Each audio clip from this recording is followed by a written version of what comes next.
Duela hilabete batzuk, Movistarreko langileek abiatutako bidea da hau.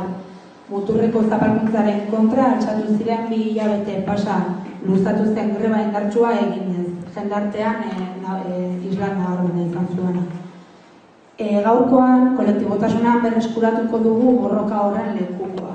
Lehenik eta behin greba horri aurre egiteko erabili ziren euroak itzultzeko eta urrengo grebitarako oinarri ekonomikoa sortzeko. Baina, Korreskalesek iniziatiba honek ekartzen digun ideiarik politena oraingoan kolektibotasunean hartu dugularen ideia da, ez?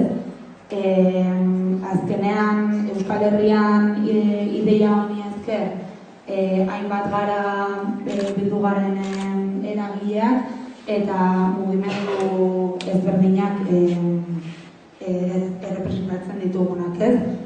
Mugimendu feminista, gazte mugimendua, langile mugimendua, mugimendu internazionalista, asko dira Korreskalesekin bildu garen mugimenduak. Zergatik mugimenduak biltzearen eta kolektibotasunean lan egitearen garrantzia hau, erakutsi nahi erako prekaritateak ez duela soilik langile aurpegia, prekaritateak 12 aurpegi ditu.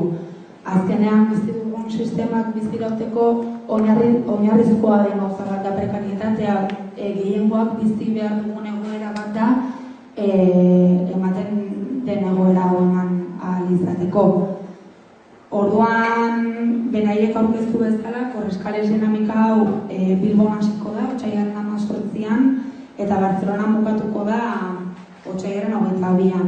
Mobile World Congress horretan bukatuko da, eta beraiek langileek, Movistarreko langileek, beraien testuetan esaten duten bezala, Bartzelonako jaialdi horretan bukatzearen ideiarik garrantzitsuena, teknologiarik aurreratuenak prekaritatearen eskiarak oinarri dituztela bergogoratzeko dela. Bilbon hasiko gara azterketa 6:30 eta Basaurrerantza joango da.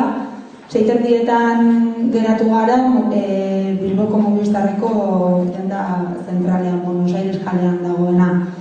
Eta gehitzeko korrikari hasiera emango dio ekitaldi txiki batek, pixka bat ezakit, mezua ongi helarazteko, eta hori naiz eta erreleboka planteatu den ibilbidea, bai egiten diogula deialdia jendeari ibilbide osoa egitera. Hau da, errelebo bakoitzean egongo da mugimendu bakoitzeko norbait, erreleboa jaso ahal izateko, baina deialdia egiten zaio jende guztiari manifestazioak irauten duen ibilbide osoan egotera, eta ez bakarrik bere mugimendua dagoen lekuan.